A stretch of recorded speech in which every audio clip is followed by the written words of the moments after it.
I would like to thank the Most High for the opportunity to be before you, brothers and sisters. It's been a long time. I know I've met some of you at the Passover and on other occasions. You traveled other places to see us. Based on the fact that since we've been back, for some reason, the Most High didn't afford the opportunity for us to be here before you, but we're here and a lot of work will soon get done. I'll tell you that. And I would like to say, first and foremost, I would like to give all praises and honor to the Most High and His Son Christ for this church, for the Church of Florida, and the work that was done before us with the elders, in particular, Bishop Fresnel.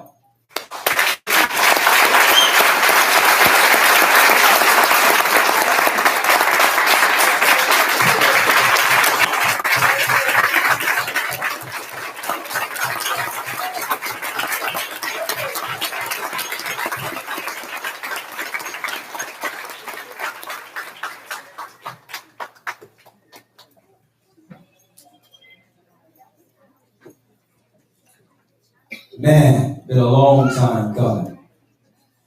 Man, I've never heard such a spirited prayer on a Sabbath all my days in this truth. So I've been missing something here in Florida. There's no way one can tell us on this Sabbath the Most High is here in prayer. Because I'll tell you, I mean, my ears was going back and that brother was in the wind from the speakers. Man, he gave me a faith.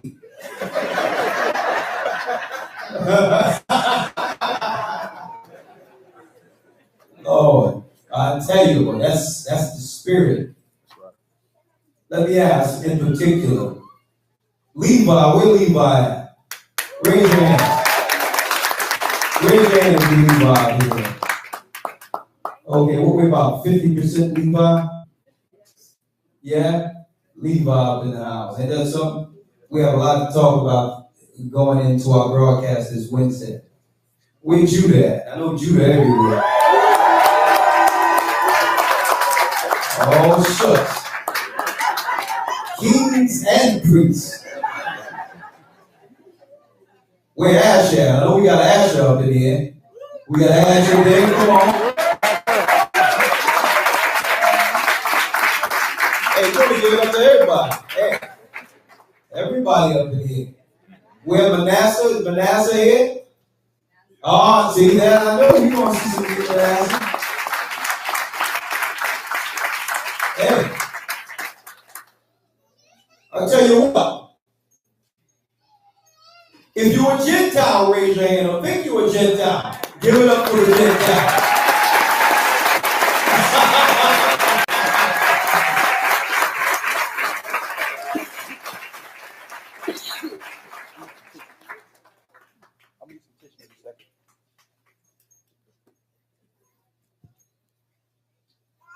Man, I have a story for you. You know, I always have a story.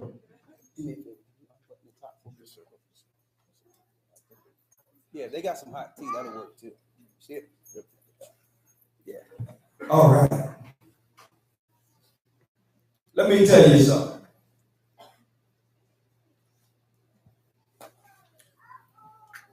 I will never throw out,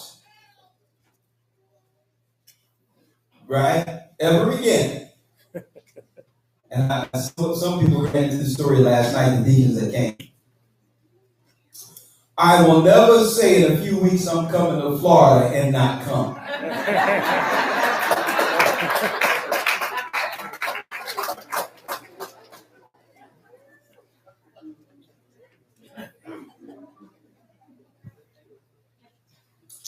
I'm like,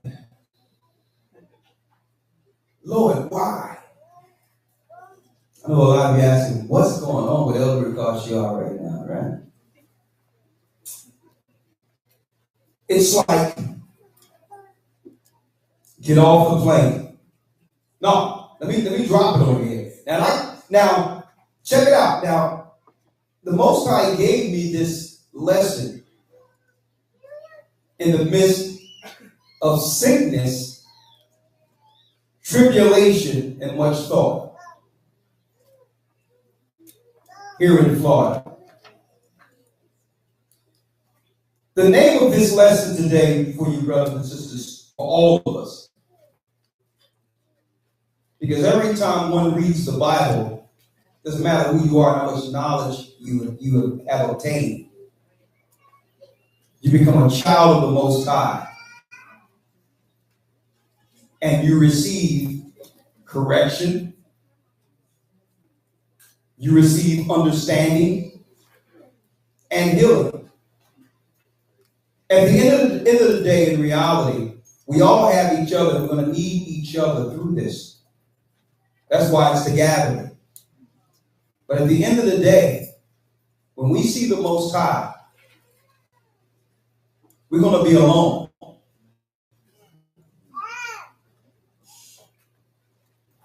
That's reality. And I've thought about things. I'm like, we finally get a chance to get here. And believe me, it's beautiful. The weather is beautiful.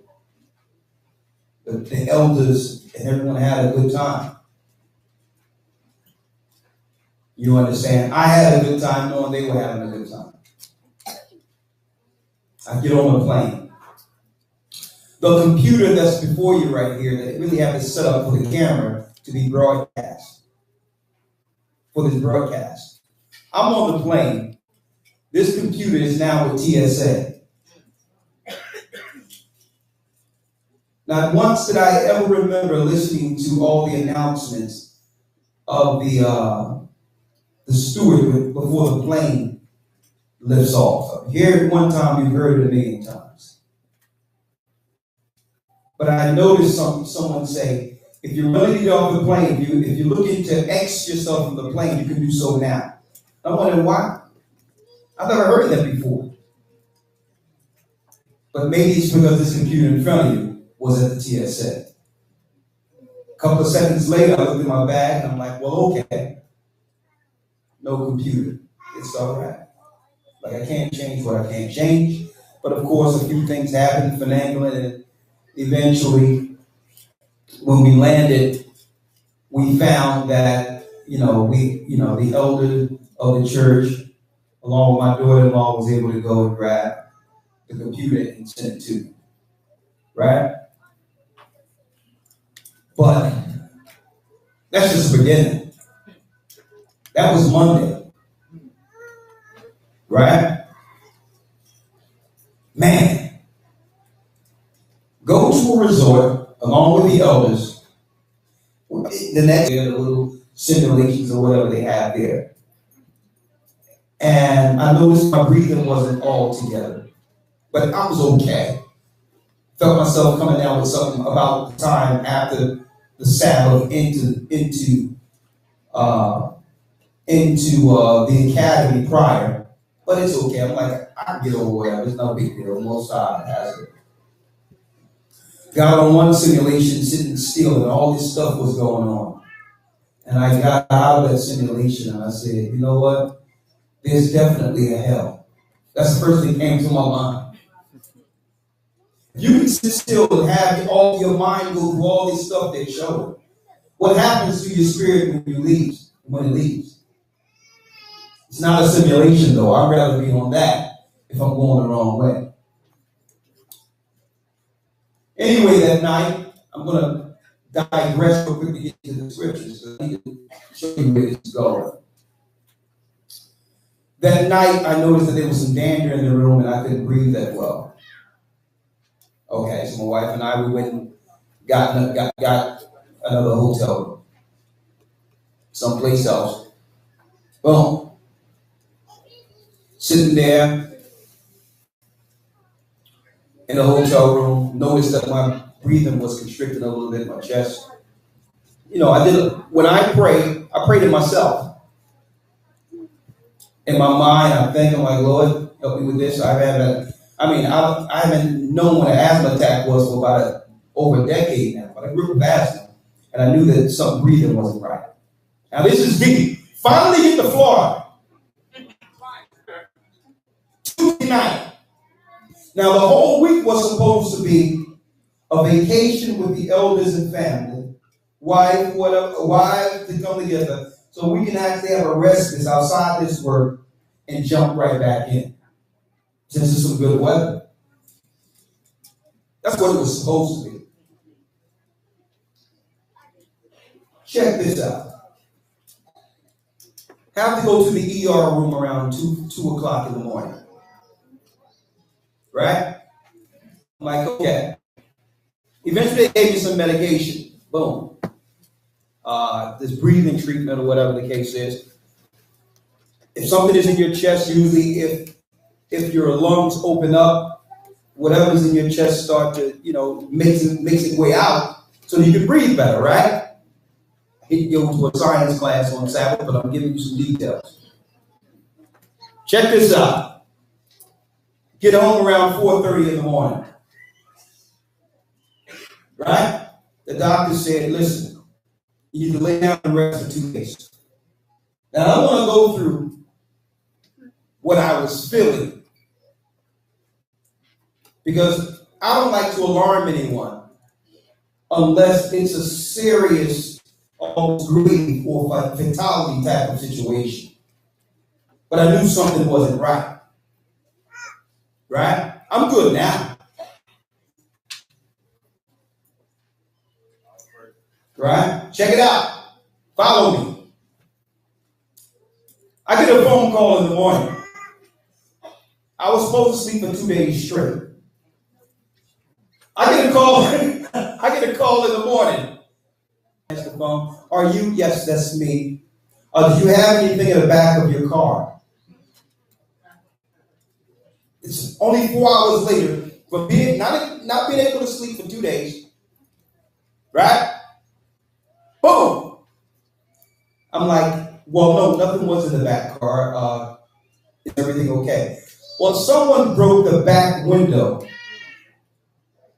where we park your car after you paid to valet your car. In our valet service, the whole back window smashed. Guess what? The valet and the parking lot have hundreds of cars. One car back window is smashed. And I'm not going to digress into the whole conversation. But the idea came up. The idea came up, and should I get back on the plane?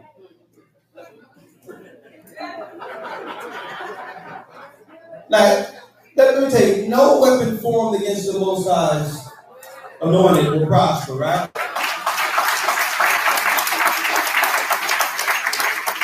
But I'll tell you this.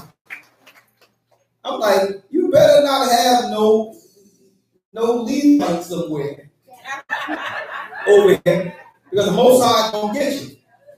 A Levite over here knew I was coming and got a little black dog with a Mitri on it sticking. I'm like, you can't curse me. I'm with Christ. But that's a little joke I made with the deacons last night. They started cracking up, right? But everything from West Hell tried to stop me from getting here. Right? Everything.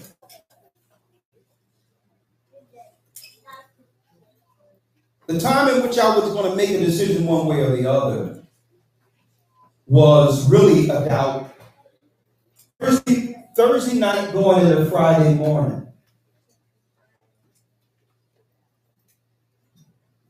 Right? So I said, Lord, it's in your hands. Went to the bathroom, getting whatever's out of my system, coughing it out or whatever the case is. I mean, like I told the deacons last night, I was spraying for thieves like it was raining manna. I was having my mouth open, eating manna the way I was. I mean, that was food. I couldn't eat, I couldn't drink. Got in the shower, woke up the next morning, and all my clothes was wet, So I noticed that maybe I broke a fever Friday morning. Got in the shower, feeling better. Right? Now, I'm feeling better after the whole week of a vacation. A little better, enough to really stand and do what the Most High sent us to do. And I'm fine enough to be here. And it's deep, and it's like, why is it that when it comes to serving the Most High or doing with the Most High, He'll have me right for that? But every other part of my life, there's that person attacks. And I'm like, you know what? I'm not the only one dealing with enduring through personal anguish and attacks. And you know what? I thought about it. We have to look at it from the other side.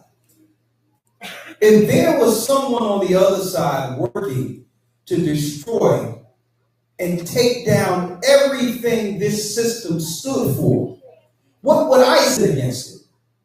Or I'm working for the other side, working for the other side. But through that come adversity. Now, in this work, what some of us think is, some of us, that if we're serving the Most High, why does things go wrong?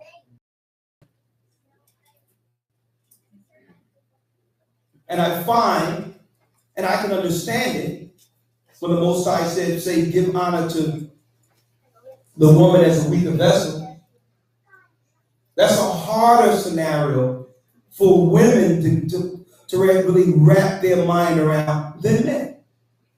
I'm trying to do what's right. And my children still act out. Things ain't working out right. And I'm doing everything right. Why? I'm about to go into the Bible. Because the Most High, believe it or not, I got on the elevator to go down and get the car, not the car that was broken into, mind you. The next car rented that I prayed that the Most High have an angel over at night. I went to get the car to bring around to the valet. Right before I came before you all and what to teach. Endurance through tribulation and storm. We read about it. We talk about it. But can't bear to go through it. We even reverence and honor Christ for what he go through and what he went through, being the Son of Most High. But as soon as something happened to us, it's wrong.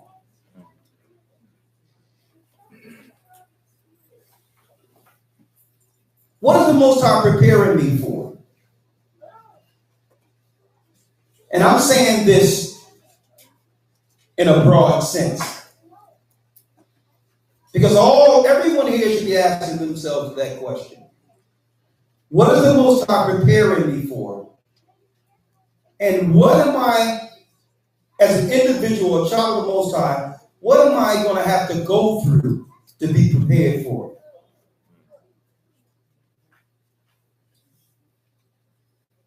Because I'll tell you, everything I wanted to do in the world, when I planned in the world, actually worked. I don't remember a party when I was in the world that I wanted to go to, that I wasn't on time to, and everything worked exactly how it was supposed to.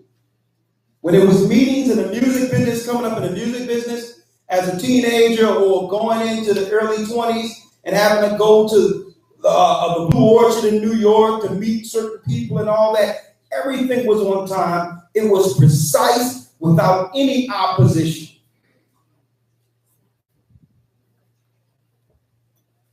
Now, this was something I couldn't control. Being sick without a normal sickness. Now, I know what a normal sickness is, growing up an asthmatic. But still saying at the end of it, you know what? Lord, if you take me through this, I'll do your will on the end of it. I had no control over it. But I knew I was going to stand for the Most High and exalt him on the Sabbath. I knew it. Because that's what I was born to do.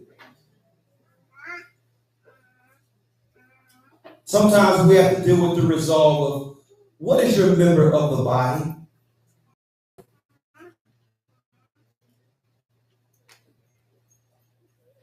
That's what you're for. That's why you were born. Whatever you're doing, whatever gift I gave you, is your part of Christ's body.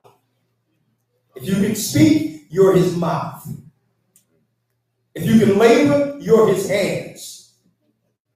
If you can run and help others and help travel and get a brother from point A to point B, you're his feet.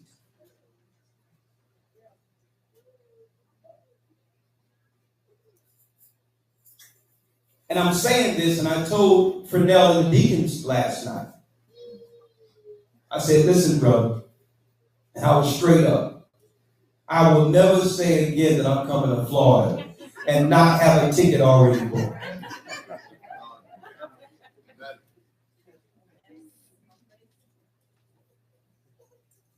It was disappointing to know that a feast that everyone prepared for us to come, and then I wasn't there. That was disappointing. But you still endured and had a good time and praised the Most High regardless. It was disappointing to know that some people booked their seats and gave up their seats for the Passover, knowing there was limited seats, and knowing that Florida was a part of that. That was disappointing. But I told the elder, I said, listen, hey, before I travel anywhere else, I'm coming to see my brothers in Florida, and we're going to begin to set up these churches.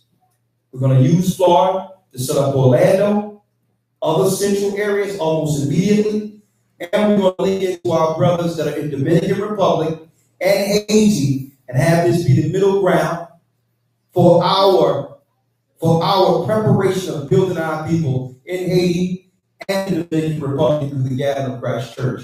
And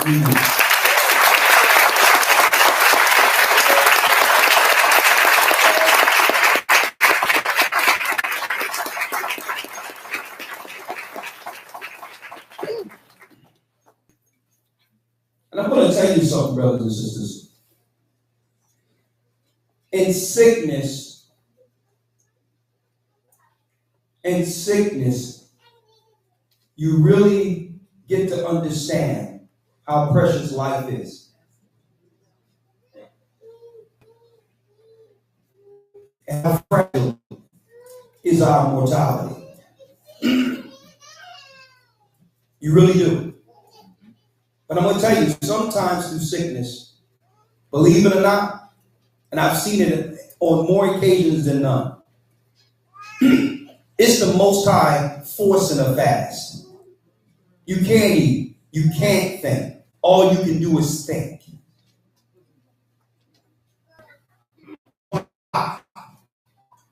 Why, even though we serve the Most High and love him and honor him, is there so much anguish, tribulation? Nothing ever worked for us the way it's planned. Like this Sabbath was planned just fine. Right? Let's go here. Let's go to Matthew, the 8th chapter real quick. And Elder, if you can help me too. Absolutely. All right. If you can go to, if you can. I need you to go to Acts 27, please. Okay. Let's start at Matthew 8.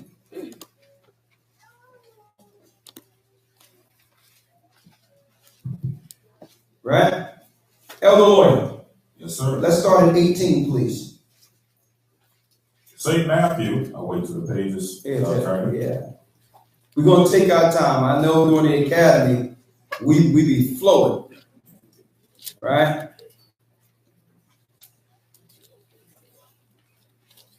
Speaking of that, I'm just going to check. How many of you are actually in the Hebrew Bible Academy? That's good. Thank you. Praise the Most High. I'm going to give you a round of applause. I know y'all ready. Y'all sharper than sharp. Thank you. Ready? 8 and 18 for me. Read it. Yes, sir. St. Matthew chapter 8, verse number 18. This is our Lord and Savior Yeshua answering some of the questions we ponder amongst ourselves. Right? Now when Yeshua saw the great multitudes about him, he gave commandment to depart unto the other side. And a certain scribe came and said unto him, Master, I will follow thee whithersoever thou goest. He says, I'll follow you wherever you go. Right? Okay. Read. Verse 20. And Yeshua saith unto him, The foxes have holes, and the birds of the air have nests, but the Son of Man hath not where to lay his head. I read this, and I'm looking at my situation and I'm examining the blessings that the Most High have allowed all of us to partake in this work. Right? To have choices that I never thought was possible within the work of Christ. You didn't think that you would have the choices to travel the whole earth, spread the gospel, and not one day have to worry about where to lay your head. He says, even the foxes. Because when you examine it, it's deep that you can articulate. He chooses certain animals that usually make for themselves permanent abodes. When you look at the animals and research this, these are not just regular animals he chose. These animals when they go make an abode and nest and get in the area, it's permanent for all of their offspring after them. The same areas and all that. They make packs and they take areas and that become their habitation. Right? In particular when it comes to the foxes. Read. And Yeshua saith unto him, The foxes have holes, and the birds of the air have nests. They have nests. They go nest and they make a way for their families and for their offspring, all of that. With no worry at all. Read. But the Son of Man hath not where to lay his head. But I don't even have a place to lay my head. Read. Verse 21. And another of his disciples said unto him, Lord, suffer me first to go and bury my father. Yeah, I'll follow you, but let me go bury my father. Right? Go ahead. But Yeshua saith unto him, Follow me, and let the dead bury their dead. Follow me, and let the dead bury their dead. Okay? Now, some people out there might think that Christ is a little insensitive here. But Christ knows exactly where his family's going. That he's looking to bury. He knows where that family is. Or he knows where what your father did and what is his punishment and judgment. Let the dead bury the dead. Your father is a part of the second death. Right? Go on.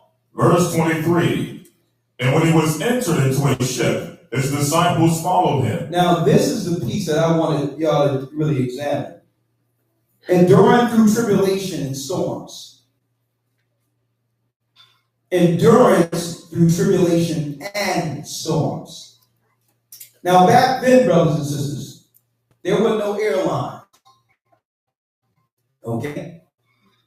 If you had a nice ship that could travel, or one who could make a nice ship, That was one of the highest paid occupations during that period of time. It was the greatest of ingenuity in engineering.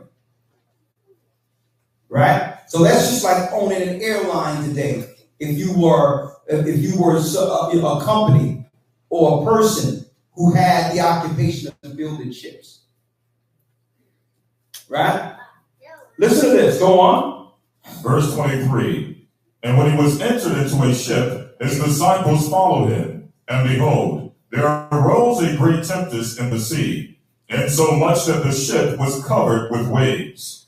But he was asleep. But Christ was asleep.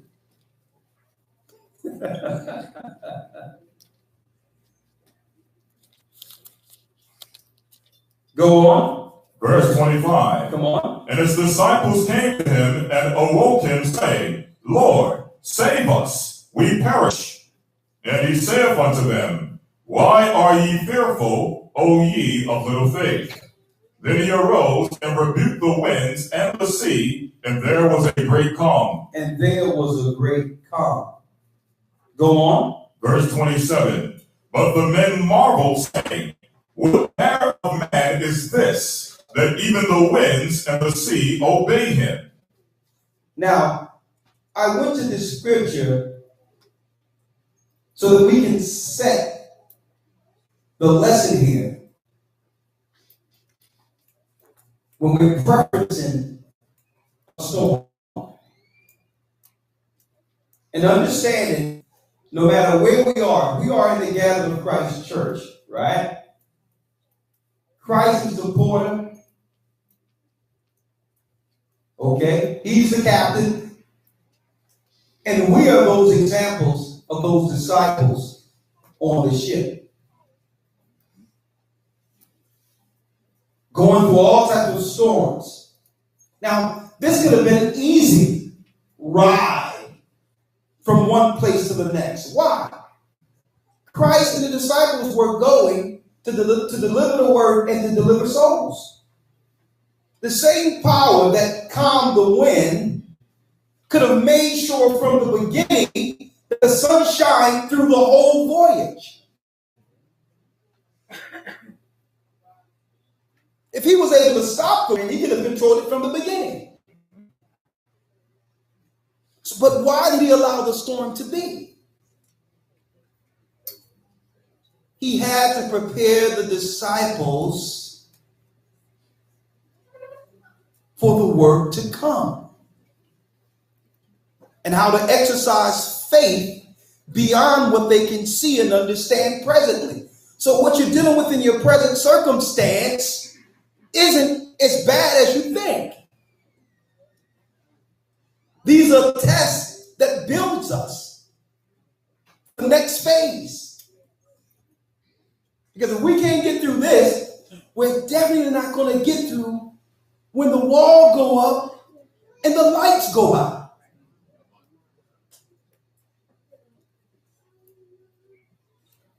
So these are tests.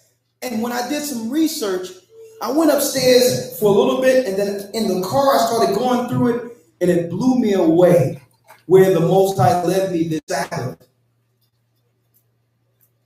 with this lesson. The disciples who seen Christ do all of this was panicking.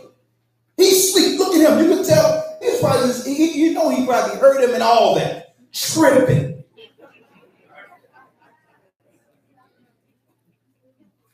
Man, I told you should have got on this shit, man. Every time.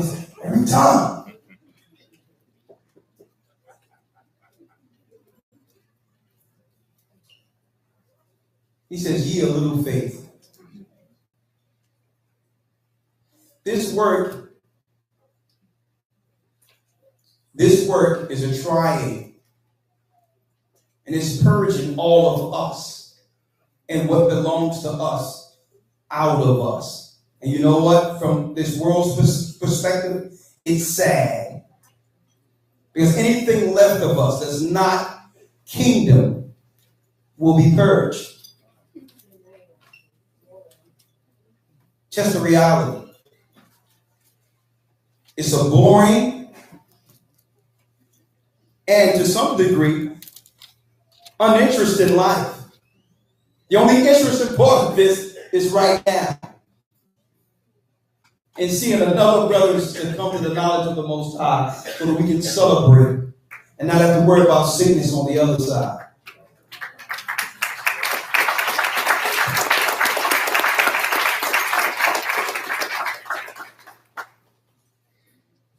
You understand? And I know a lot of you can relate to what I'm talking about. You have your own trials that you go through. We all have our own trials. But this blew me away when I read this part. I need y'all to follow me here, brothers and sisters. Because you know what? This is more so a confirmation for me than anyone else in this room when I read this. Because it always brings me back to my purpose. And appreciation for Christ and what he's done for me. Because he's given me opportunity to have things and to do things in this earth that he abstained from himself. Like, no, I don't want none of that. I'm going to get it all over here. And I'm going to bring back your kingdom with me. But I'm going to allow you to indulge a little bit. He couldn't even indulge a little. When I say indulge, actually having something in this earth without abusing it. He didn't even have a house.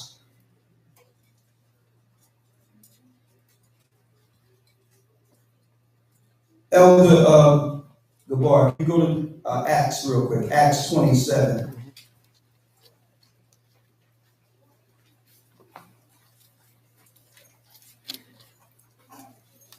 Acts 27. And Elder Lawyer, you hold the next one for me in Romans again. Yes, sir. Thank you. Actually, I'll read 27. I read Romans. Okay. Yeah, you got it? Yeah. Okay, Yeah, good. I read Romans. Okay, for a while. Okay, let's get Acts 27 all together here.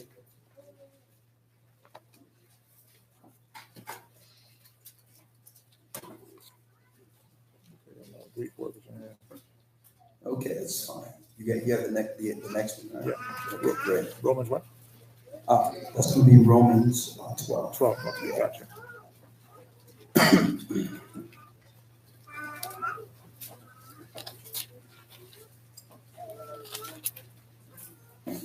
Let's start in Acts 27 and 1, Elder Lawyer.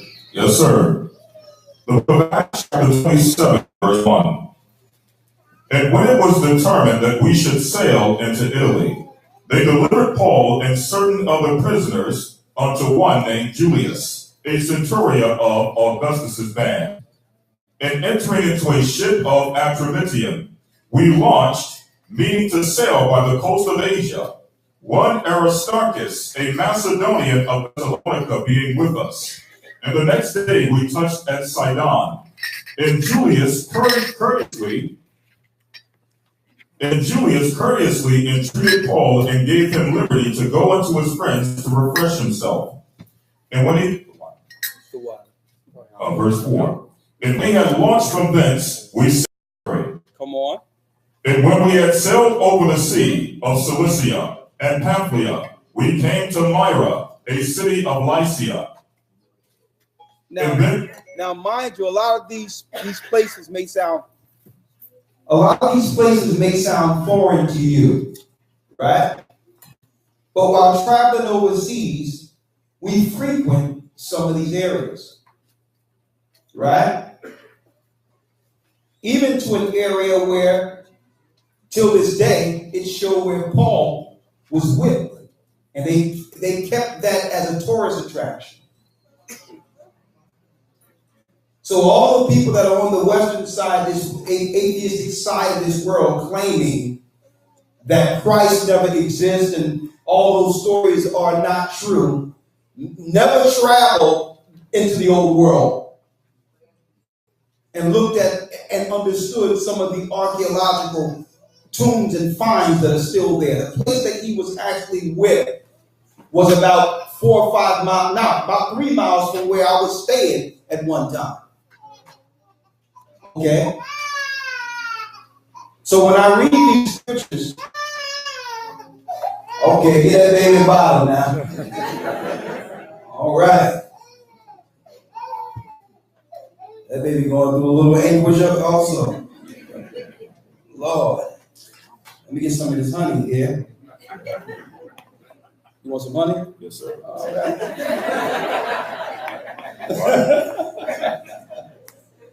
All right.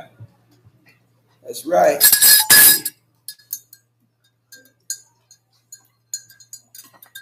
You have it there? There you go, brother. Thank you, sir. So, getting back at it, right? Here it is. Paul is traveling to do what? He's traveling to spread the gospel of Christ. The good news. A lot of these areas, brothers and sisters, a lot of these areas Paul is going through that we're reading right here were predominantly areas in which the children of Israel, the northern kingdom, were scattered from the diaspora. They were in ghettos in these specific areas being taught by Paul. Okay, and the Gentiles who began to understand it in those areas joined the church. Okay, now organically, through us, the Most High giving us the understanding we must flee. We must eventually get to where we need to when it all go down. It led us organically without even planning this to go to some of these same areas and create relationships for when it all go down. Okay. So I mean, how many of y'all have been following us for over 4 or 5 years? Raise your hands. Right? It's a lot of people. How many of y'all, when you've seen us on the scene, believe that you wouldn't see us until maybe y'all made it over somewhere one day where we would be? And that, guess what? That's the Most High's grace in itself. They give us another opportunity to sit with our brothers, our fellow laborers, and come back so that, you know, if the Babylonian bounce must happen, we can bounce together. Right? But let me jump right back in, not digressing. Come on. Yes, sir. The book of Acts, chapter 27, verse 5. And when we had sailed over the sea of Cilicia and Pamphylia, we came unto Myra, a city of Lycia.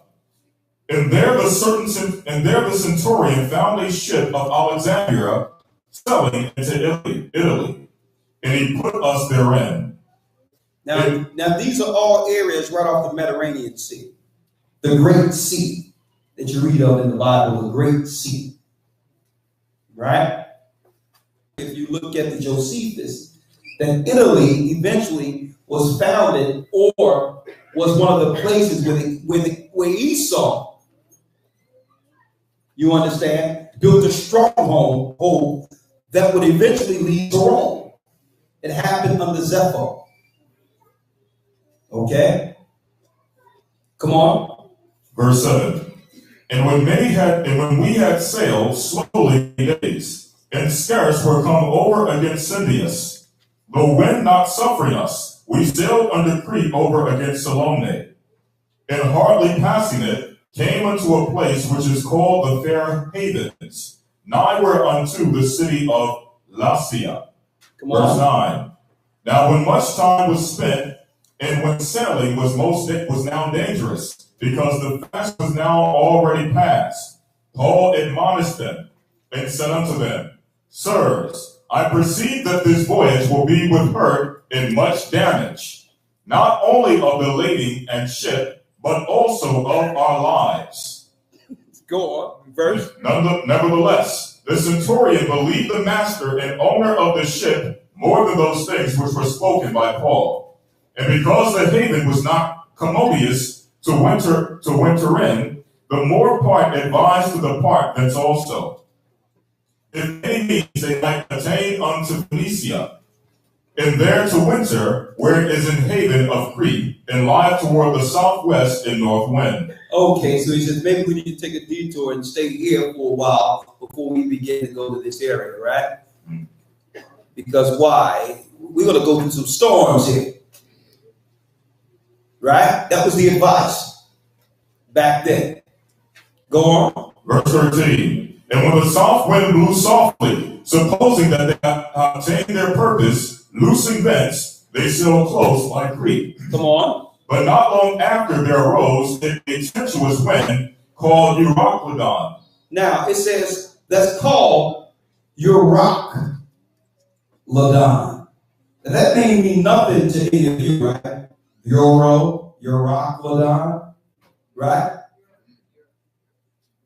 Check out what that means in the Greek and how that relates to our lesson today.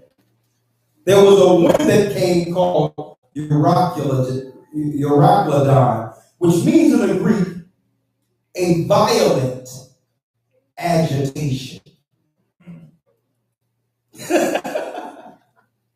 Right? So you're in the work, during the work, and a storm comes and becomes a violent agitation. You know, Elder, in my Bible it says, the commentary says a southeast wind that stars of waves or stares of waves. So it's like a violent. That stares of waves. Right. Exactly. So it's a manifold agitation, one on top of the other, a compound. Now think about us being in the storm and what we have to go through and ask the Most High to give us respite from. Why can't you give us a break? And what happens? Get compounded. And it becomes what? It becomes a violent agitation.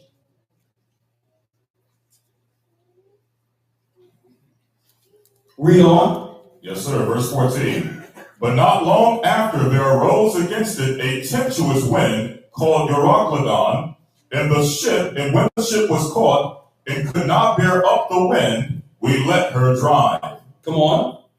In running under a certain island which is called Clauda, we had much work to come by the boat, in which when they had taken up, they used helps undergirding the ship, and fearing lest they should fall into the quicksand.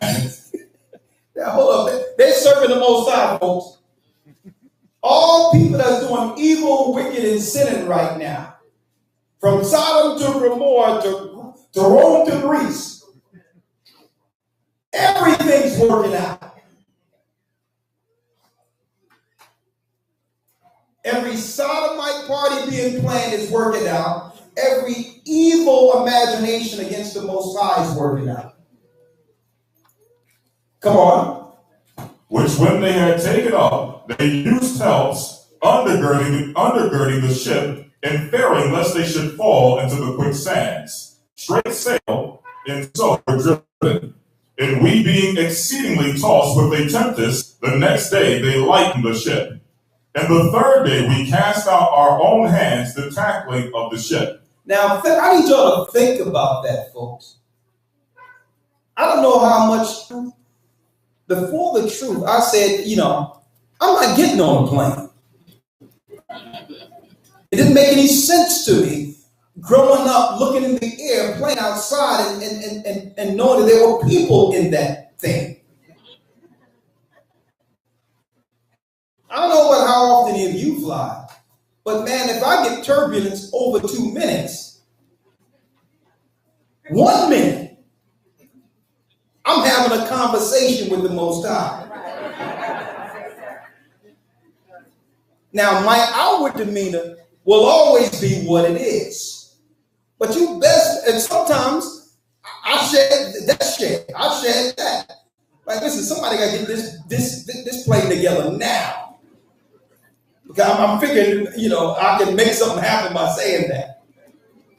I'm like, well, hold up. This ain't no normal situation.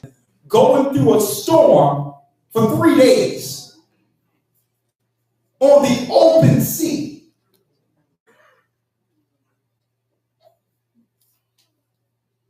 Think about it. To do what? On the end of it, sacrifice their life and time to serve the Most High. Not even doing it for themselves.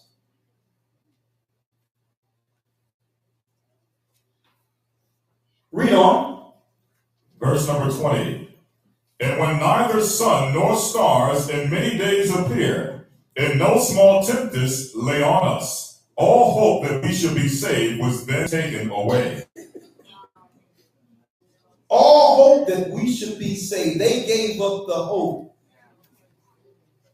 brothers and sisters, that they would survive the trip, the voyage to actually deliver the word of the Most High.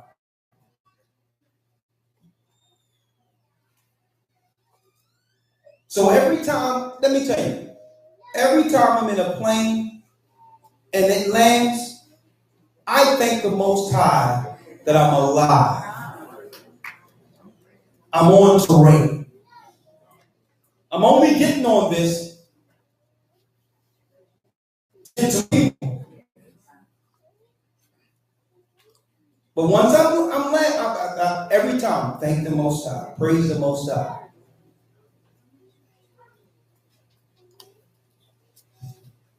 Read on. Yes, sir. Verse number 21.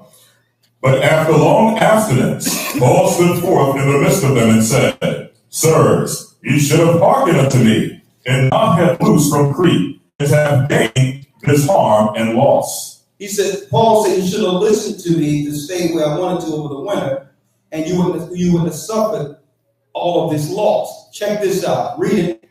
Verse 22. And now I exhort you to be of good cheer, for there shall be no loss of any man's life among you, but of the ship. He says, be of good cheer.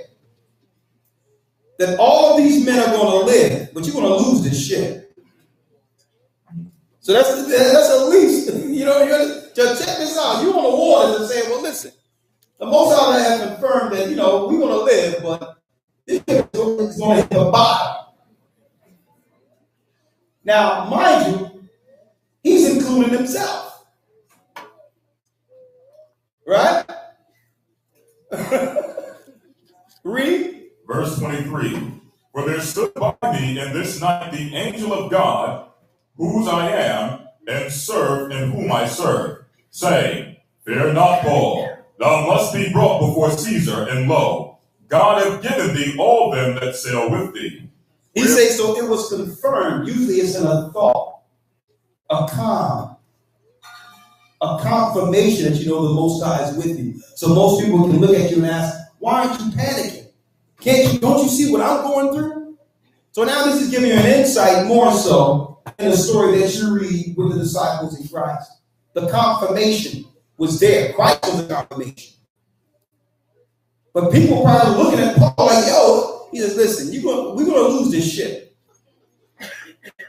We're going to lose this ship, but you live. It's been confirmed. Because it was shown me through this ministry that I must go before Caesar.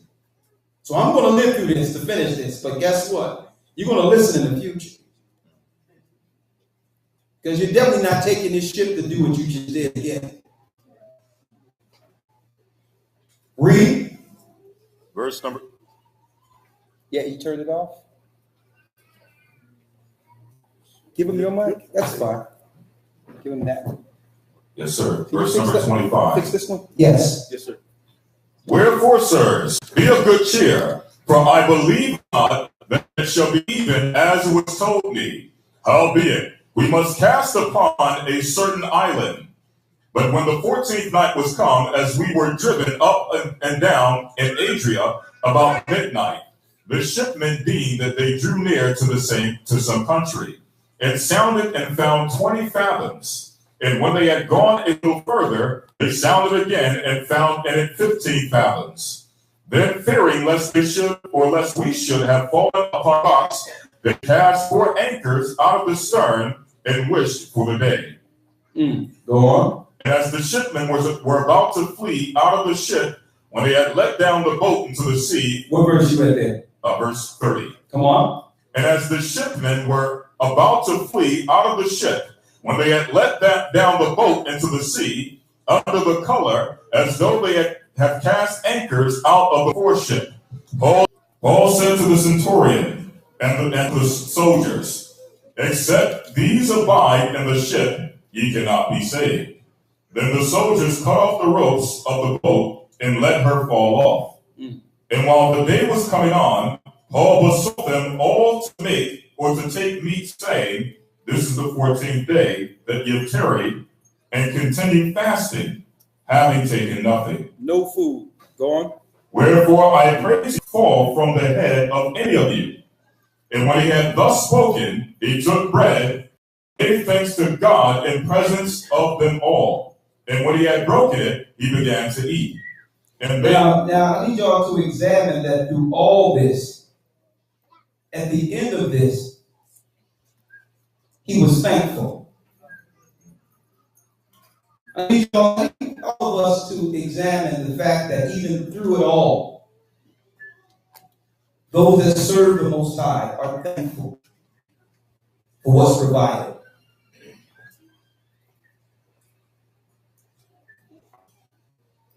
Read on. Verse 36.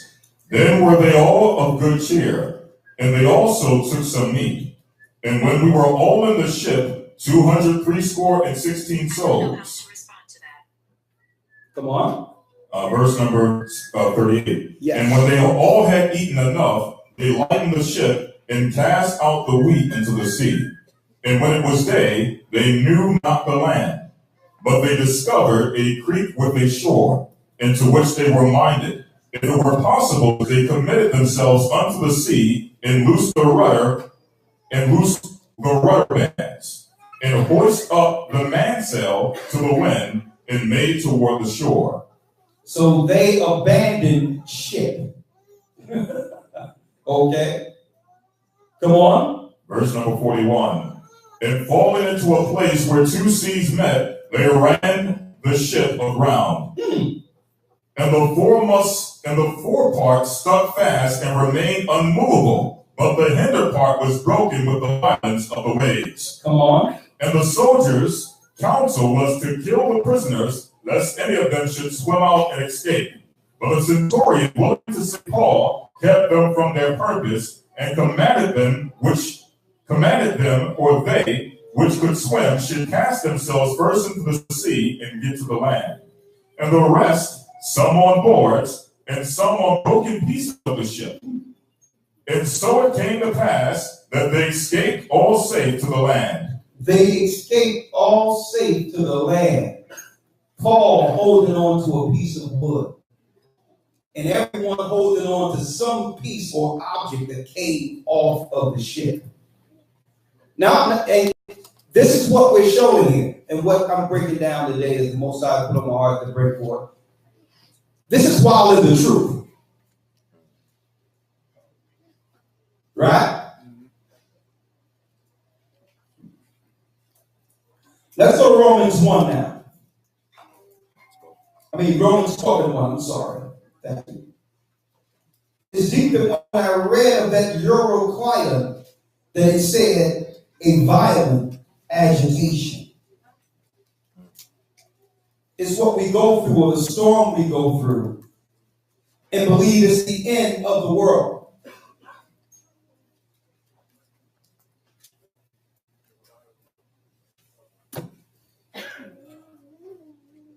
Romans 12 and 1.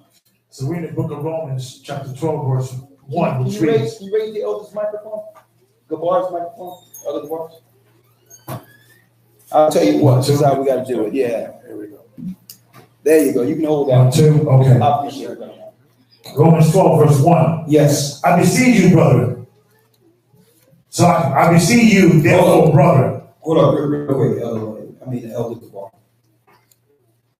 And you get Corinthians 12 for me, Elder Wood, if you don't mind.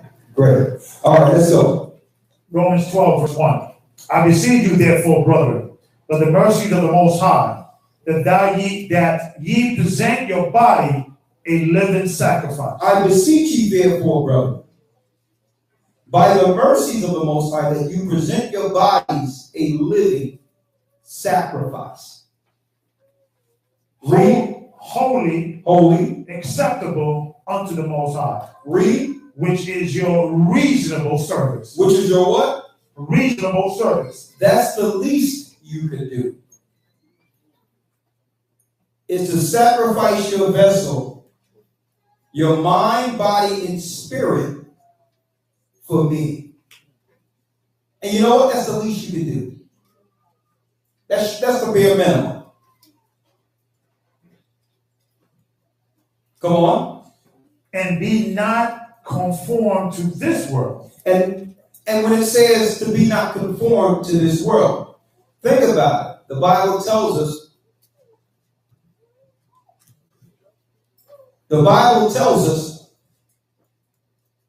Well, Christ tells us that in this world there's only what? There's two masters. Either you're going to hold to one or cleave to one and hate the other. There is no choice. Either you're going to be a living sacrifice to the Most High and endure, or the only choice is by default, serve Satan. Because there's only two masters, and there's no such place as lukewarm. It doesn't exist. That's a place we create for ourselves, to think to still feel we're safe with the Most High.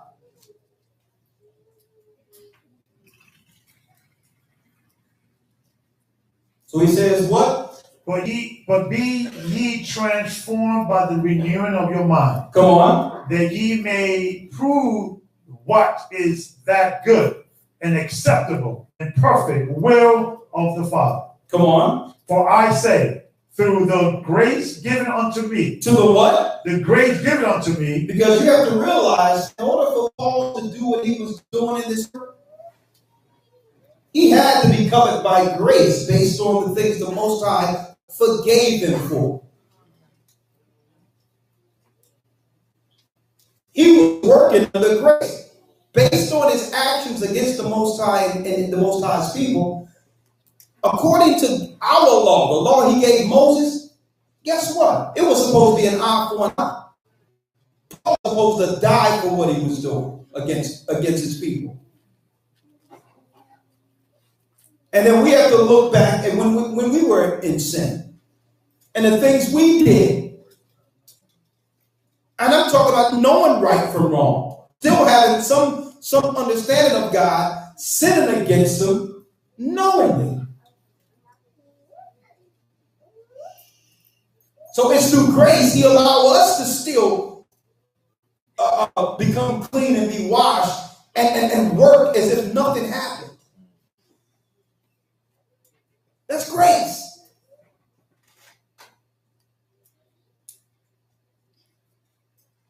That's grace. Read on. To every man that is among you, not to think of himself more highly than he ought to think. And nobody amongst us is to think of themselves any highly than they ought to think. No.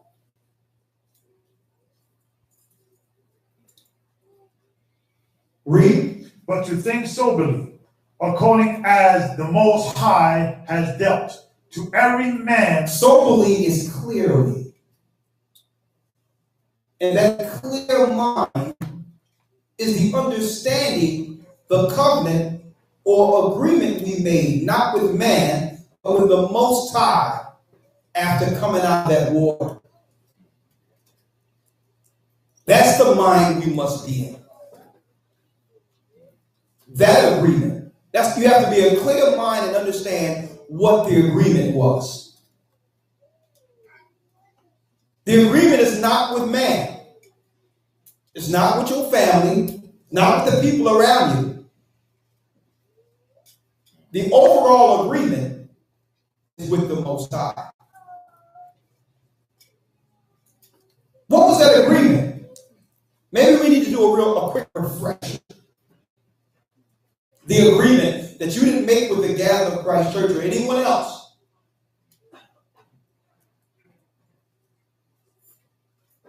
Here's the agreement. Isaiah 1.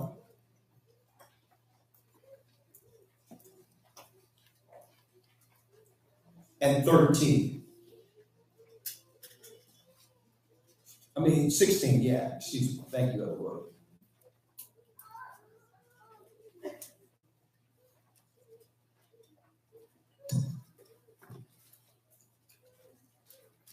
Here's the agreement.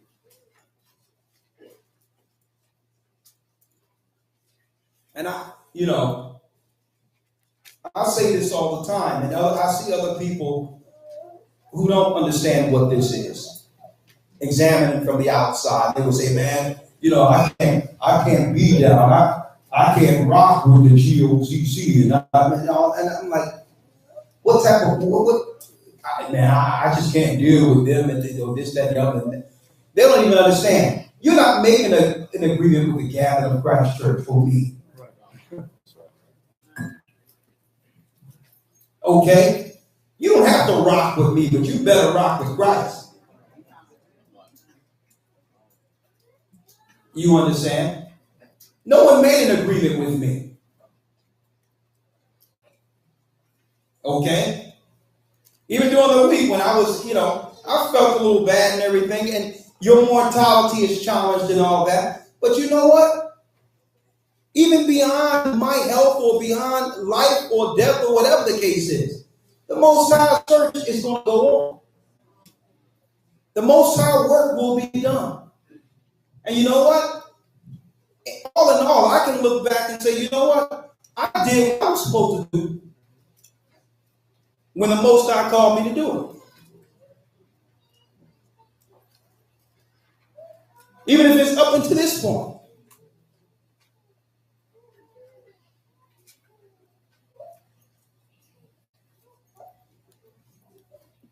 Go ahead. Yes, sir. This is Isaiah 1 and 16. Wash you, make you clean. Wash you and make you clean. Go on. Put away the evil of your doings from before my eyes. That's an agreement you made with the Most High, not with the Gathering of Christ Church. Amen. Wash you and make you clean. Because I don't know what you've been doing, any brothers have been doing, but the Most High always knew.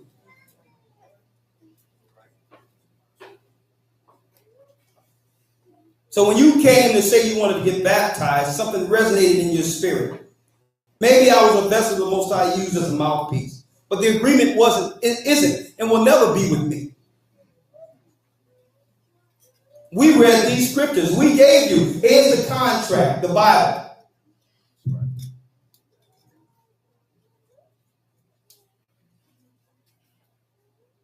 Even the Most High says, he says in Isaiah, wash you, make you clean. Put away the evil of your doing. Read. From before my eyes. Come on. Cease to do evil. Cease to do evil. Learn to do well. And he was speaking to each individual, purposely. Individually. And when you stand before the Most High, man, woman, whoever you are in the sound of this voice right now, I'm not going to be there. And when I stand before the Most High, you will not be there. But the agreement will.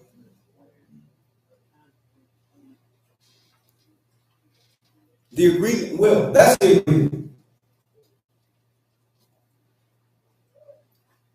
Read. Verse 17. Learn to do well. Seek judgment. Relieve the oppressed. Judge the fatherless. And you should ask, while doing this, did you relieve the oppressed? Did you judge the fatherless? Read. Plead for the widow. Did you plead for the widows, those that were suffering? Read. Verse 18. Come now, and let us reason together, saith the Lord. Because if you did these things in the agreement, guess what? That's your reasonable service. According to the law, if you were judged before my son's Christ's blood, you would have been a dead man. You would have been a dead woman. That's the agreement. If you're doing it, guess what? Congratulations. That's your reason. That's the least we can do.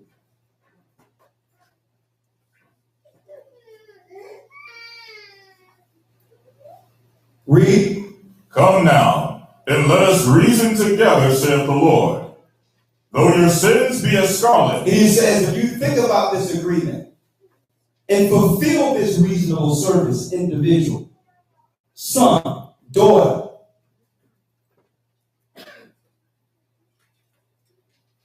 read. Though your sins be as scarlet. Though your sins before this time was red in heaven and stained in heaven.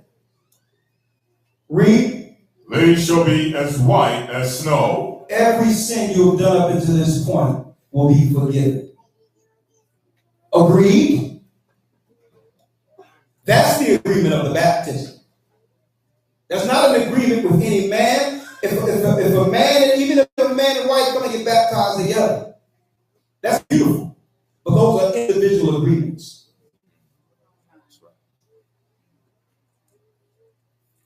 He got to fulfill his part of that agreement with the Most High, and she has to fulfill hers. And that's what? A reasonable service. That's the least you can do.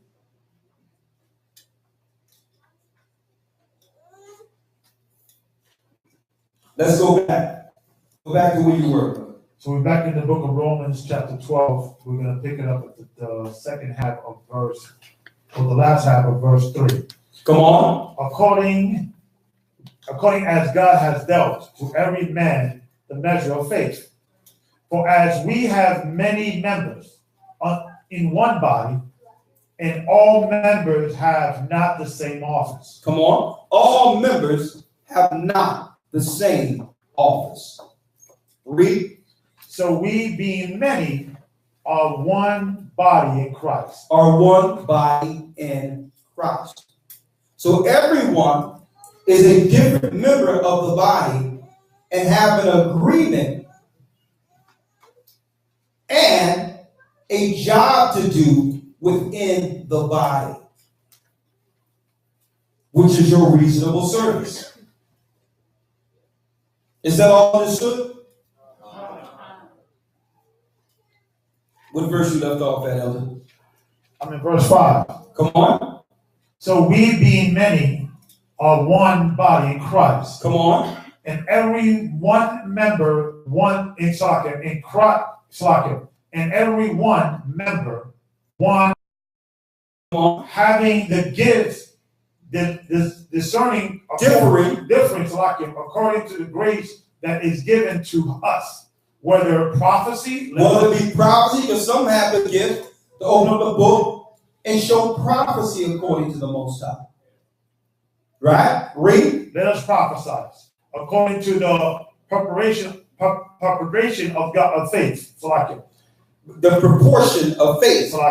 That means the amount that was purported out for that individual to do. Portion out for that particular individual. Everyone have their own place for the thoughts and ideas you get this truth. Believe it or not, the thoughts and ideas the Most High have delivered to you to actually uphold and grow this work is your portion. That's your ministry. See that? Read on. Or ministry, let us wait on our ministry. And some people who don't know what their gifts are yet fully, these are the people that work under elders and deacons until the Most High reveals to them their purpose within the ministry. And when that time comes, everyone knows what it is. That person will like, well, that's what I always wanted to do anyway. And eventually, boom. eventually they begin to do the work. Like, for instance, there's things that I didn't know that I was going to be doing in the work initially. But as the work began to materialize, you understand, I'm like, you know what? Well, that's my gift too.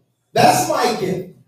And the Most High allows us to execute it within the body. But some people had to do what? Initially, we have to wait on our ministry. The deacons and us were speaking last night, about how someone may come in and they can be zealous and have their hand raised and say, yeah, I want to do this and I can do that and I can do that, not realizing what they're raising their hand to. And what I told the deacons last night, and I said it emphatically, no one volunteers to do this.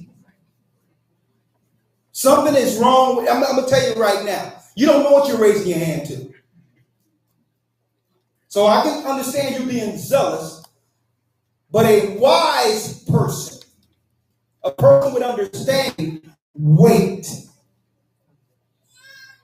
to understand where they fit.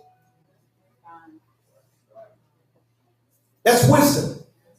Not nobody coming in and saying, well, listen, look at my bag that I came here with, and this is what I did back then. You don't know what the Most High need up in this work. You have to wait on your ministry, like everyone else. No different than me. No different than anyone else. And guess what? Not even different, no different than when Christ had to wait for the time in which he would begin his ministry. Right? Come on. I'm in verse number 7. Yes. O ministry, let us wait in our ministry. Come on. Or that the teachers on teaching, or that the exhorters on exhortation. He that gives, let him do it with simplicity. It says, he that gives, let him do it with simplicity. Read.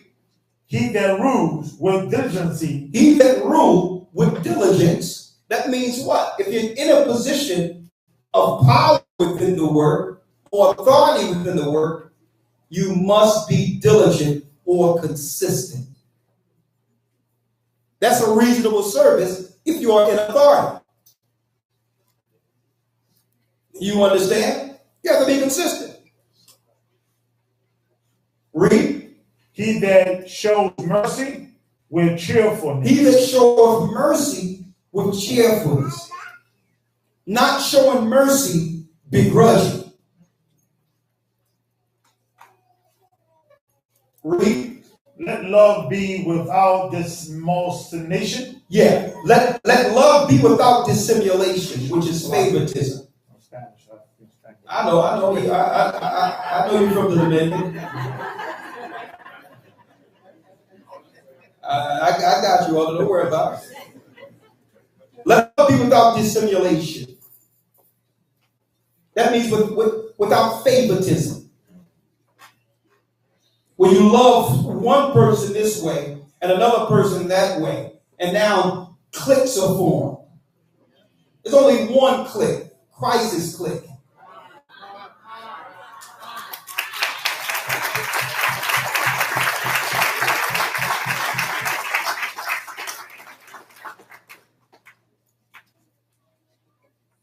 Come on. For that which is evil, hate that which is evil, cleave to that which is good. Cleave to that which is good. Be kindly affectionate one to another. Be kindly affectionate one to another. And you know what? When one is going through, and I can include myself, a violent agitation, you can find these things hard to do. Right? You're going through all this. You're going through, and then you still have those requirements to be a certain type of way amongst the body of Christ anyway. It's tough. I'm not going to say it's easy. It's not easy. It's challenging. On top of being challenging, sometimes we fail at it. But we have to strive to that degree. We have to strive to be that.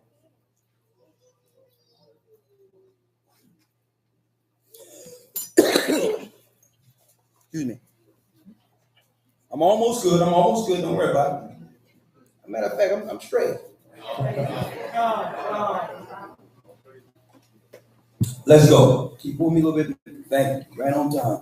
With brotherly love. Oh man, y'all, they killed the team. I'm the one coughing up here. Lord have mercy. Good.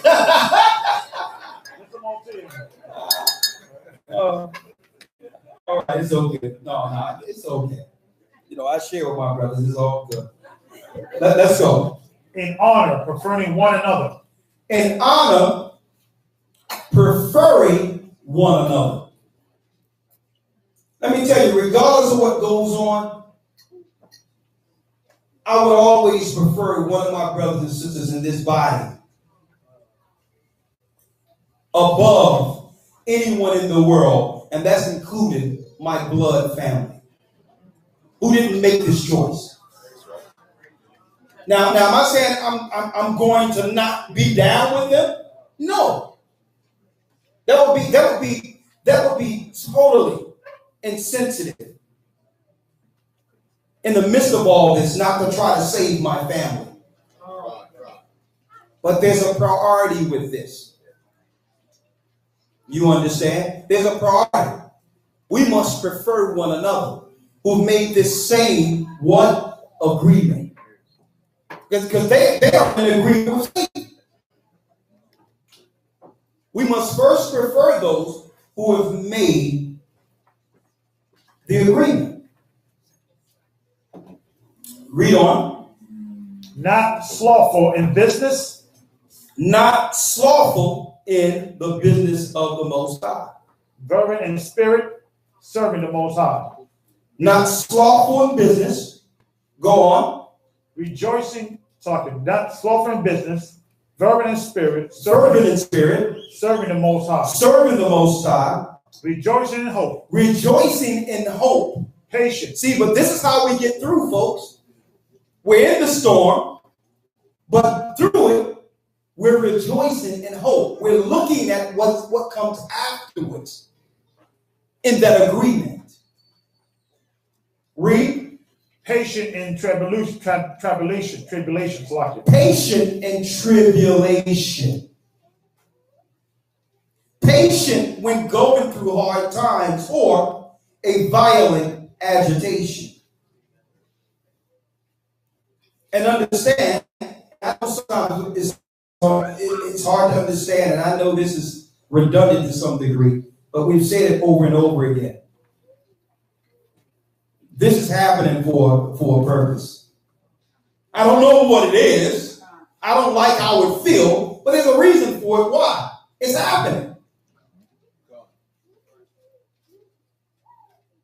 But it goes back to resolve all what happens is that agreement.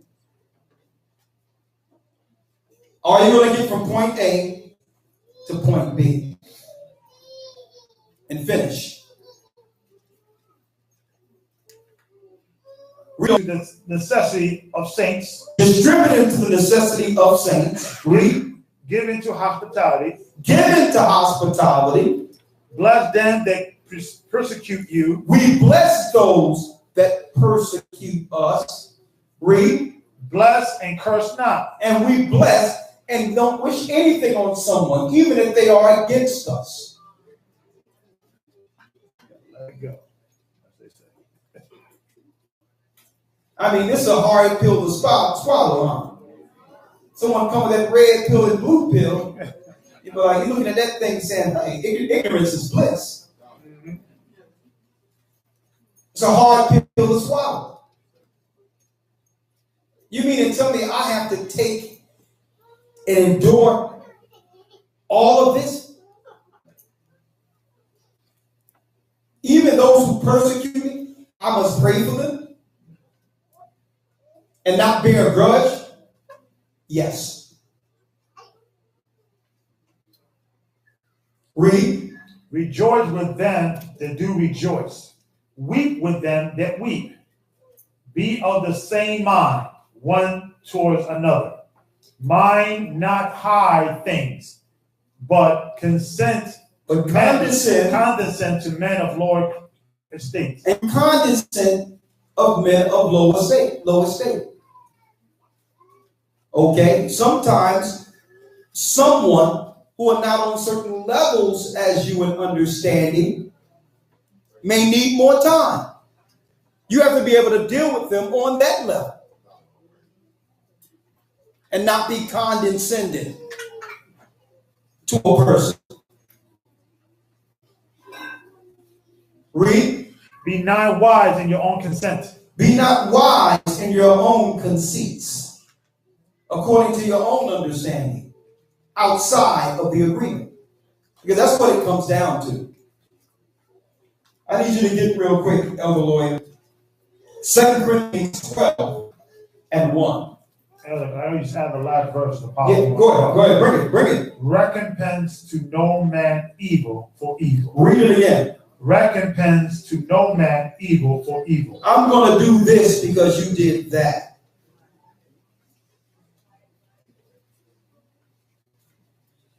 I'm going to do this because you did that. Okay, well, let's examine this for a second. What was done to you is wrong. Yes.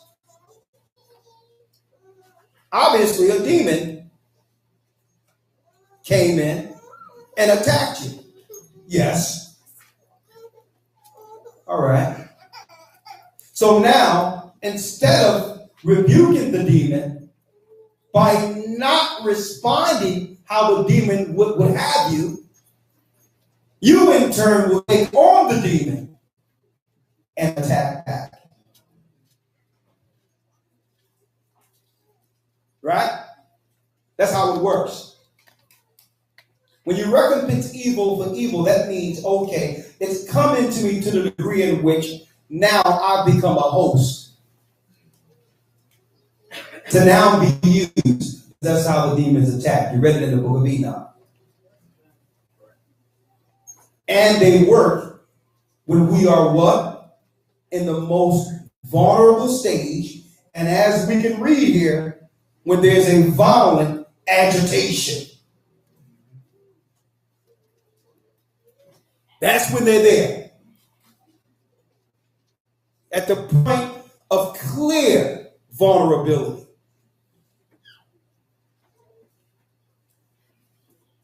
Let's go to anything else we have on that. Last verse. Come on. Provide all things honest in the sight of the Most High. Say that again. Provide things honest in the sight of all men. Provide things honest in the sight of all men. Last verse. If it be possible, as much as lies in you, Come on. live peaceable with all men. As much life within you, be at peace with all men, all people. And that means whether you're an Israelite, no matter who you are, whether it's someone who's a Gentile or someone that's dealing with another religion, I'm not going to agree with your religion, but I can still respect you and treat you as a person. Okay? Let's get 2 Corinthians 12 and 1. Yes, sir.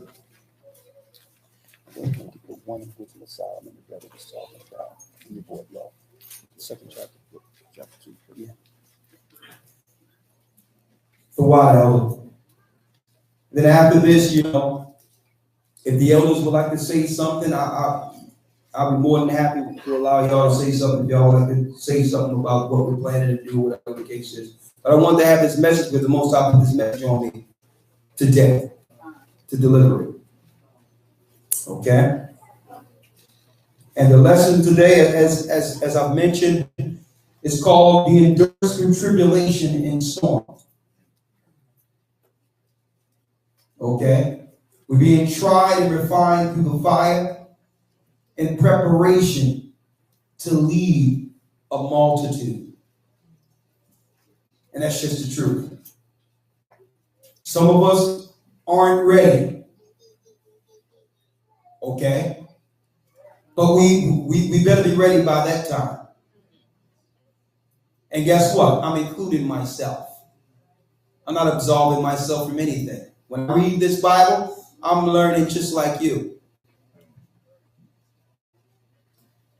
Okay? Let's get 2 Corinthians. Let me get it here. 2 Corinthians 12 and 1. Hold that. Yeah, I have it. No, 1 second. It's a new Bible, so these pages, I don't want to tear them. All right, let's go. 2 Corinthians chapter 12, verse 1. It is not expedient for me, doubtless, to glory. I will come to visions and revelations of the Lord. It says, it is not expedient for me, doubtless, to glory. I will come to visions and revelations of the most of Yeshua. Read. Verse 2. I knew a man in Christ above 14 years ago. Whether in the body, I cannot tell, or whether out of the body, I cannot tell. He's talking about that scene on the road of Damascus with Christ. Something changed in the volumes here? Or could it be the microphone? Something changed, like there's an echo or something. All right, I'll do it from here. That's fine. Go ahead. Verse number 3. Come on. Or the rest of verse number 2. In fact, I'll start from the top. I knew a man in Christ above 14 years ago, whether in the body I cannot tell, or whether out of the body I cannot tell. God knoweth. Come on. Such a one caught up to the third heaven. He was caught up into the third heaven. Paul was. Read. And I knew such a man, whether in the body or out of the body, I cannot tell. God knoweth. Come on. How that he was caught up into paradise and heard unspeakable words, which is not lawful for a man to utter. The things that he couldn't utter before the congregations he developed. Why? Because these were things shown for him. Okay? He was shown paradise. He was also shown the torments if he continued to torment Christ's church. He's seen hell. And you can read that in the Apocalypse of Paul. He was shown it all. He knows what happens after this. And from that day forward, Paul became a prisoner. You notice that Paul called himself a prisoner. No one wonder why he says that? Because yes, this work seems like a comely work. But when you get in, you're like, well, hold up. This is not what I signed up for. And I'm trapped based on that agreement. Because the only choices I have is the world knowing the condemnation coming to it, or to endure and receive the kingdom at the end of it. I'm trapped. A prisoner. Now, it's different for those who live in ignorance. But it's torture for someone who can see and still sin against the Most High and live in this world waiting for judgment.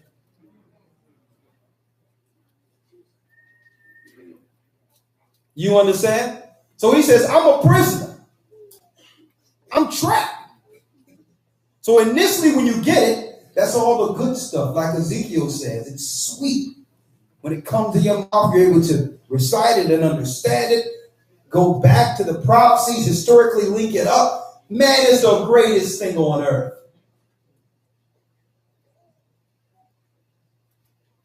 And then you have to help gather, teach a people who don't want to hear it.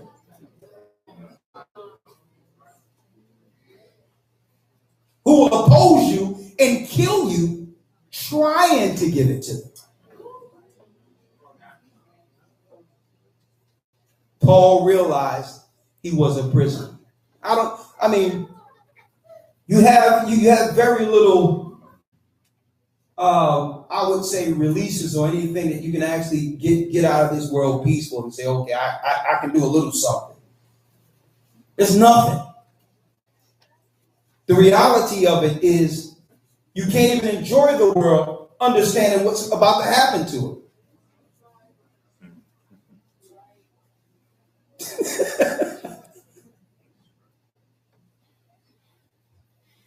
So he became a prisoner. Like, well, okay, I just got to make my own little bubble. And then you have to deal with the spirit of adversary. Knowing that if you do have the understanding, at any time, based on the fact that you can see, you can put your glasses on and you can see for those who have seen they live. Now, at any time, you can be opposed or someone can try to do something to you at any time, just for the sake of you being different and can see. Knowing that we wrestle out with flesh and blood. Or it makes you a prisoner.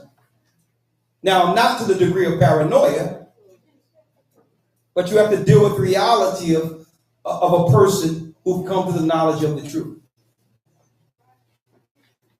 You're still trying to find your way through this, because in the world, you could be whatever you wanted to be with no rules.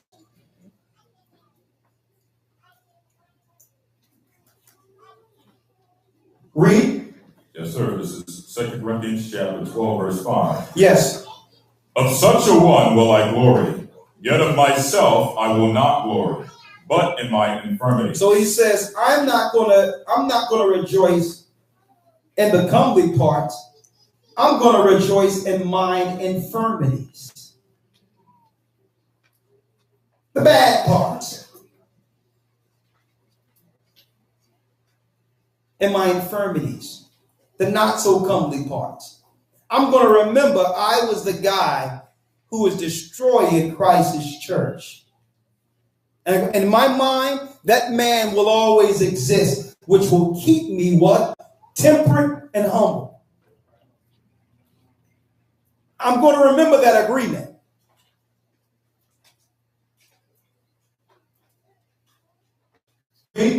Verse 6. For though I would desire to glory, I would desire to glory. Read. I shall not be a fool. I shall not be a fool. Because anything he glory in is who? Is he glorying in himself? No. It's Christ's work he's glorying in.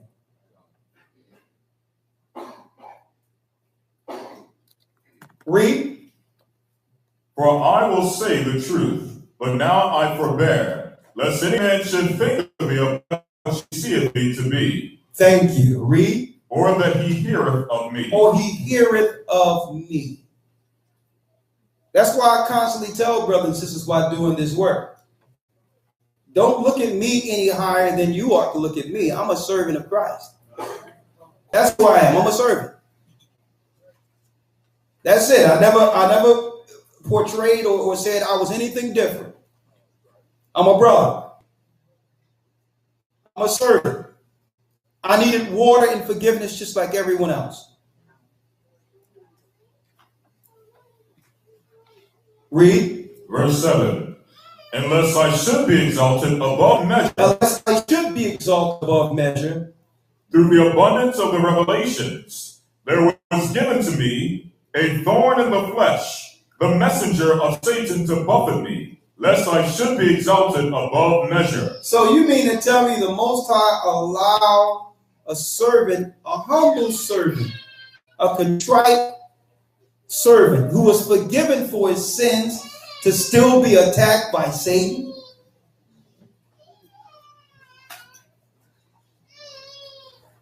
But the Most High did it for him. He did it so that Paul can make it. I know a lot of you asking, well, how is that so? What do you mean? Because when you start doing the work and you see the glory that comes with it and the healing that comes with it and the fame that comes with it, something might creep in and make you believe you had something. It was all you. He did it to humble him and say, listen, no, I want to keep you humble. I'm going to put something in you to let you know you understand. And a lot of people are questioning what that thorn in the flesh was, whether or not it was a sickness, whatever the case is. But he allowed Satan to do some work to keep Paul humble based on what? Paul's past. Knowing who Paul in the old man was, being a ruler and centurion, power hungry. He was going to keep him from that mindset to glory in himself.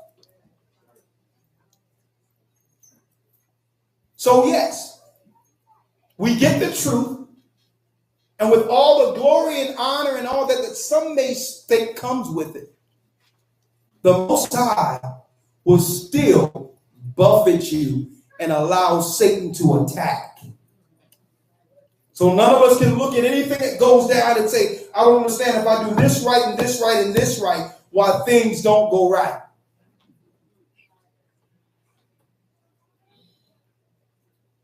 He keeps us humble. He humbles us. But he still gives us these points of grace and opportunity to appreciate the gift he's given us through doing this work.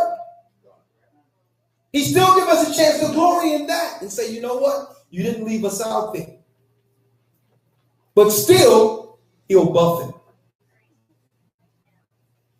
I came here, and I'm going to say, I came here with full intention of sucking up some sun, having a nice time, and then at the end of it, drop words like I've never dropped before here in Florida, not being able to come here after all these years. Most I was like, it was beyond, most I was like, listen, okay, there it is. That's what you thought was going to happen. Okay? You can never get higher than you could ever think. No, I'm going to always give you a reminder. And that he does that with all of us. I'm always giving you a reminder. You're going to get zapped all the way to the time that it's time for you to get on a microphone. Because that's your member. That's what I have you for with the people. You do that. And I pray the Most High don't do it again. I'm going to, I'm going to pray like, listen, all right, I got that. Help me out where at least one time it goes, something goes like I prayed that it would go. I was real young a few decades ago when I got this truth. Man, let me tell you.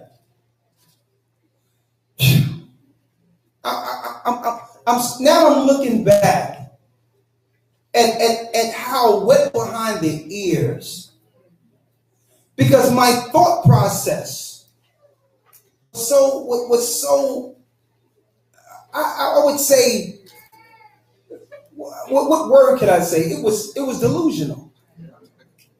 The thought process is almost something from a Marvel comic. Yeah, I got this truth. I got this Bible and the law. I'm gonna go out there and I'm gonna tear the Edomites up, and I'm gonna break forth the Most High's kingdom. I'm gonna study all day, and I'm gonna bring it. And I'm thinking that with this, we're gonna bring the people together and all these things. But it was total vanity. It was about, man, I'm gonna learn so much. I'm gonna be able to cut this and do this and do that. There we go. If the Muslim come, I'm gonna come at them like that. They come at them like that. They can bow down and lick boots if they want. I'm ready.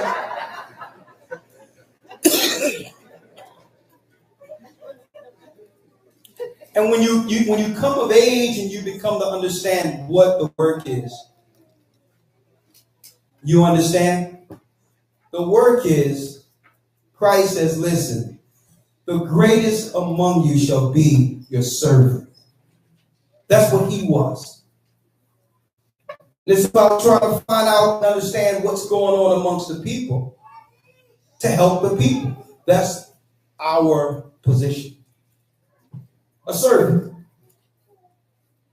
Not to be able to cut up and this and all that stuff is good, being able to say, okay, you got this, but I'm coming with this, that, and the other. You understand? It's good to know that you have the truth. Absolutely. But it's another thing to be carnal with it. An entirely different thing. Check out what Paul drops here, brothers and sisters. Verse 8. For this thing I besought the Lord thrice. 3 times he asked Christ, take this thorn, this attack Satan has attacked me with, from me. Read. That it might depart from me. And he said unto me, This is what Christ told Paul. My grace is sufficient for thee. My grace is good enough for you. Be grateful. Be grateful. Read on. For my strength is made perfect in weakness. My strength is made perfect in weakness. Because check this out, Paul. If I heal you with whatever ailment you're dealing with, and you go heal someone else with the ailment they're dealing with, and you're fully whole, all glory going to eventually go to you, and you're going to end up getting high-minded again like you were when you were destroying my people. But yet you're healing someone with the same ailment. They know it's coming from the Most High because you can't even heal yourself.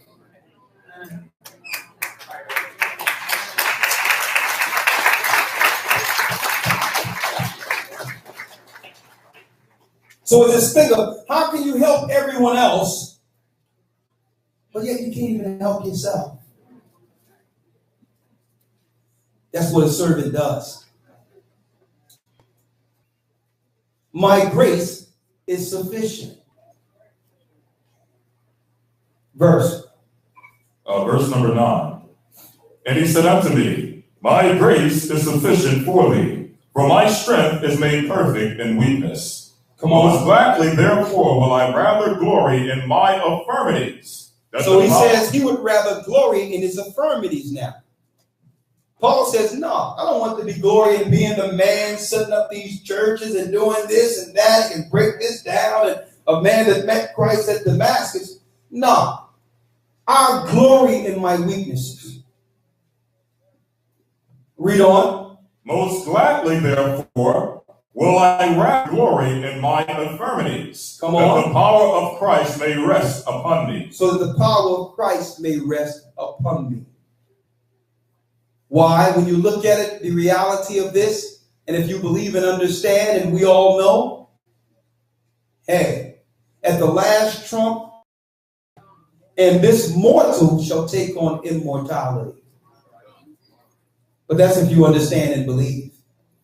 But up until that time, we're stuck with these bodies and we're prisoners under the agreement. One last scripture. What verse are you at? Verse 10. Come on. Therefore I take pleasure in infirmities. He take pleasure in his infirmities. Everything ain't working out. Read. In reproaches. And reproaches. In necessity. In necessities. In persecutions. In persecutions. In distresses. In distresses. For Christ's sake. For Christ's sake. I deal with all that. Or we deal with all that. And endure through it. For the sake of the agreement. You understand? Paul broke it down. And the reality is, and I've learned it, and I've learned to live through it, when we're in this truth, things just don't work like it used to be when we were under the agreement with Satan. Just don't. There's some things we can make right within our own insulated bubbles that we should make sure we take time to make right. And that's true. We're going to go through a lot. We're going to go through a lot. But I believe that we will endure through it and become better for it, according to his word. Let's go last scripture, and then if the elders would like to say something, I will let them say something. And what we're going to do also, we're going to open it up, since I've never come here before. We're going to open it up for the first 15, 20 minutes, strictly for questions in the audience. Okay, we're going to pray together. You have olive oil? Yes, sir. We're going to make sure everyone in here is anointed with olive oil. And the elders of the church going to pray over the Church of Florida. Okay? Okay, and through that Holy Spirit, the Most High is going to allow, after that prayer, all those that belong to cleave to this word and help you all finish it. It's going to be like you've never seen before. So it's important that this message is delivered today, because you've been working for a long time, and that was a beginning that led us to here. But today, the first time the elders have come here, is a new beginning. And even though we got people from here to the wall and other people coming in, but I tell you this, we're looking at, from men and the women that are backing the men, the leadership structure that's going to help these brothers and sisters get through what they need to get through here in Florida and beyond this.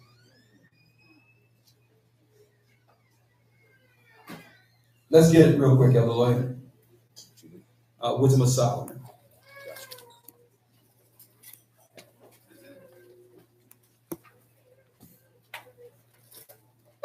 Right? Okay, this is Wisdom of Solomon 2-1, or let me get it here. Sirach. Sirach. It's Sirach. Ecclesiastes. Sirach chapter 2, verse 1. Yes.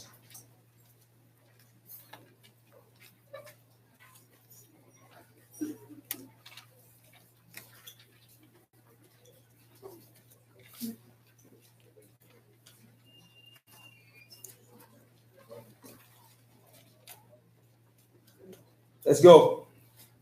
Sirach chapter 2, verse 1. My son, if thou come to serve the Lord, prepare thy soul for temptation. Set thy heart aright. My son, is including you, the sisters too. If I come to serve the Most High, prepare your soul for temptation. Read. Set thy heart aright. Set your mind aright. And constantly endure. And constantly endure. Read. And make not haste in time of trouble. And don't make haste in time of trouble. Read. Verse 3. Cleave unto him. Cleave unto who? Cleave unto him. Cleave unto Yeshua. Read. And depart not away.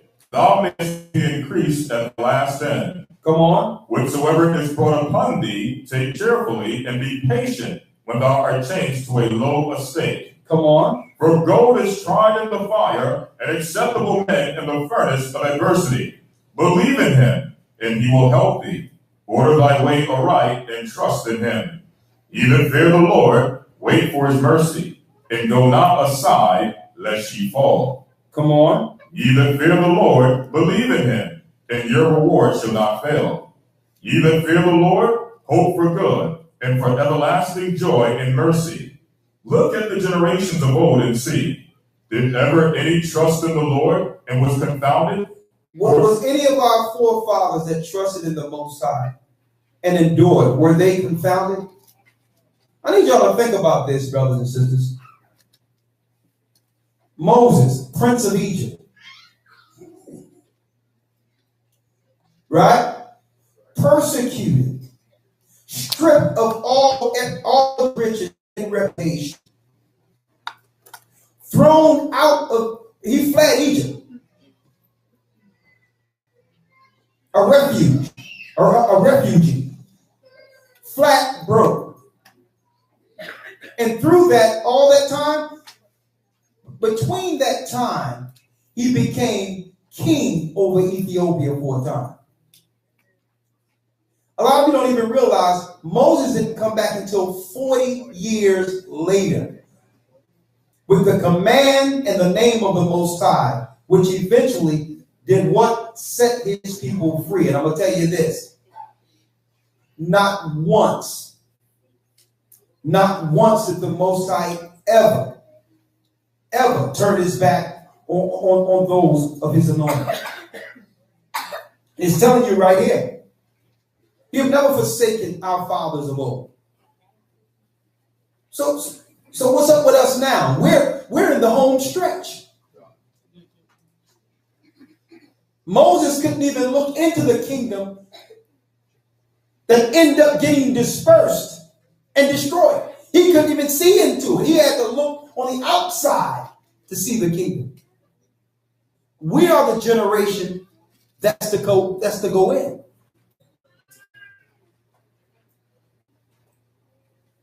Read that last piece again. Yes, sir.